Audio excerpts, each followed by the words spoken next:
Okay, so in this installment, I want to talk about why I recently stopped eating animals.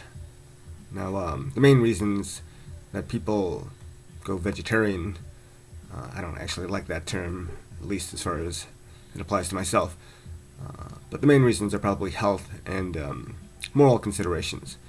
I used to make fun of people, maybe make fun of is too strong. I used to tease people about their vegetarianism by doing things like, you know, uh, for example, I have one friend, Madri. Shout out to Madri, who's a vegetarian. And one time we all went out to eat, and I don't know, me and I think it was two other buddies, decided to go to a Korean barbecue joint with just a ridiculous amount of dead animal flesh to barbecue and consume.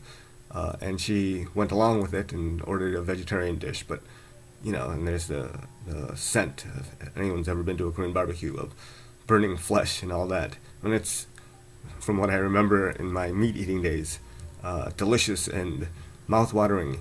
But, it must have been kind of uncomfortable for her in that environment. And I would consistently do that type of thing because, as another friend of mine used to say to justify his preference for meat, we're at the top of the food chain, so why not eat them? But with respect to the why not, well, I think it's clear to me that animals are capable of suffering.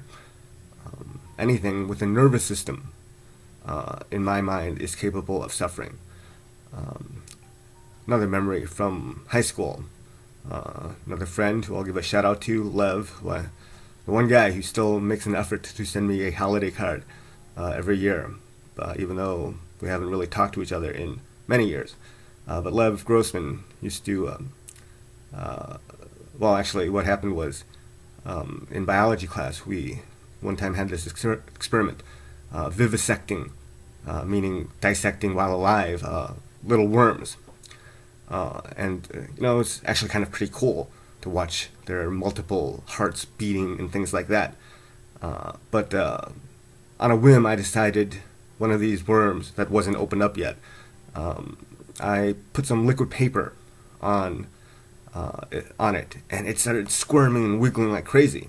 And I was surprised because I thought, with its very rudimentary nervous system, it wouldn't have been affected like that. And then Lev said, "Well, of course, it's gonna feel something, It's got incredibly porous skin, and it just made it clear to me, and the behavior of the worm, despite us thinking of worms as very simple life forms, showed clearly it was in pain, it was suffering.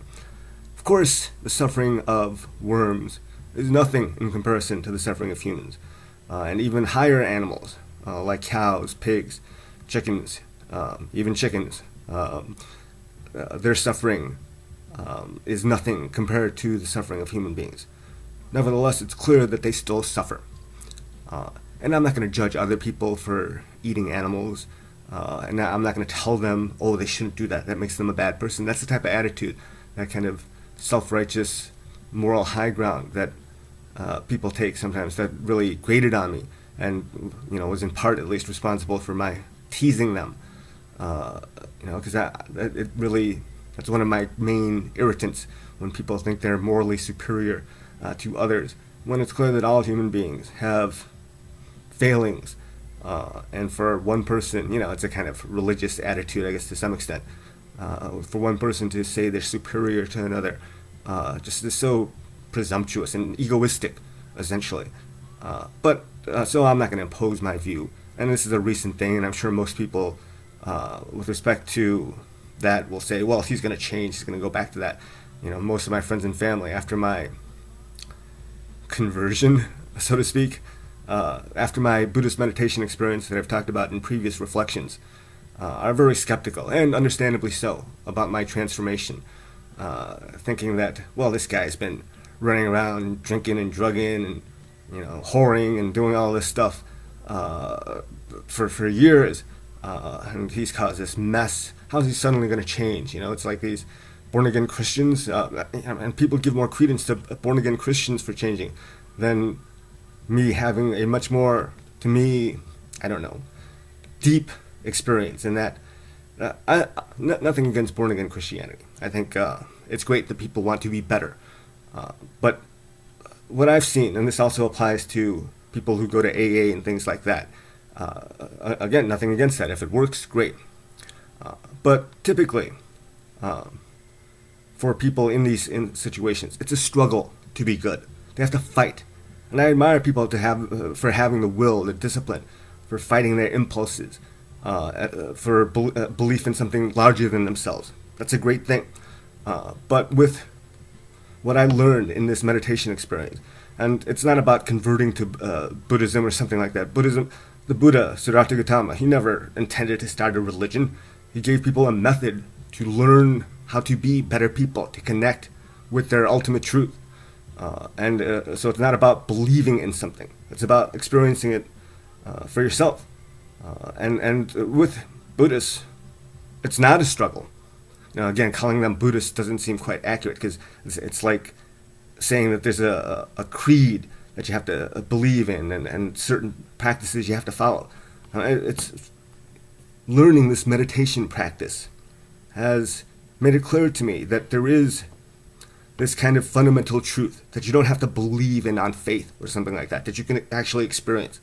And again, I still highly encourage anyone to take the same 10-day course that I did on www.dhamma.org, DHAMMA.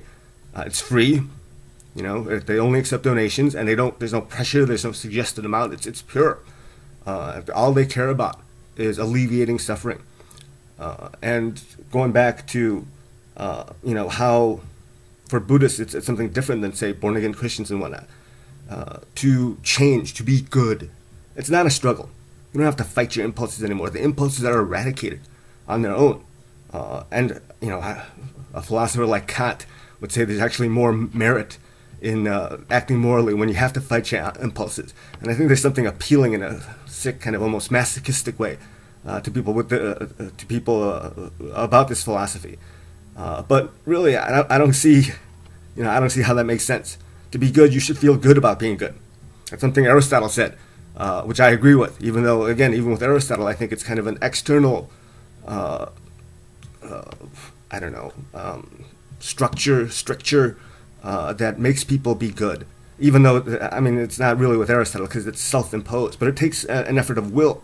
And here, with Buddhist meditation, it's effortless, because you have transformed your inside, and you just don't have those impulses anymore. Back to why I stopped eating animals. So, I think it's clear to me that animals suffer. And again, not on the level that human beings suffer, but they suffer. And even that word suffering, I think, is maybe not the best. We're actually, maybe in the case of animals it is appropriate, because when I think suffering, I think that's something that happens to you. Misery, I think, is maybe more appropriate for human beings, because we create that for ourselves. But for animals, maybe suffering is appropriate. And just because we're superior to them, and we are, there's no doubt about that. I don't really buy this idea that animals, there's some kind of militant animal rights activists who say animals are the same as us. I don't buy that. I guess in my older days I would call that nonsense, but I'm trying to change the way I speak to not be dismissive of people. It's clear to me that humans are capable of so much more than animals. But just because we are doesn't mean we can eat them.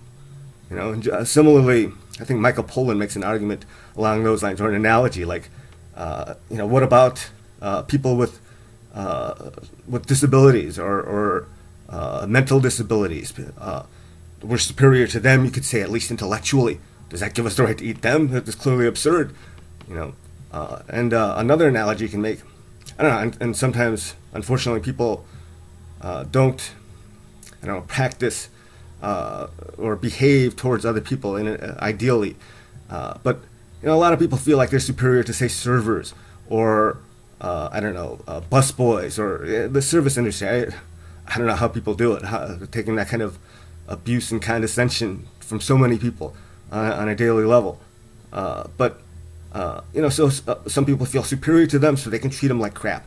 They can talk down to them and order them around.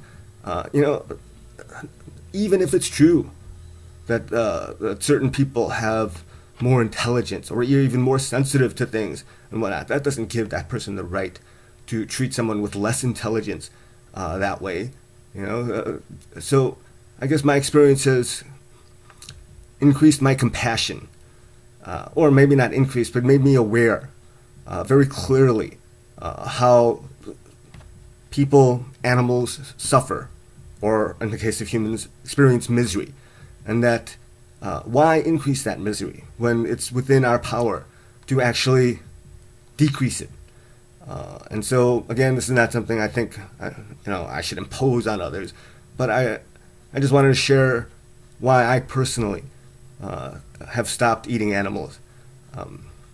Okay, I guess that's it. Bye.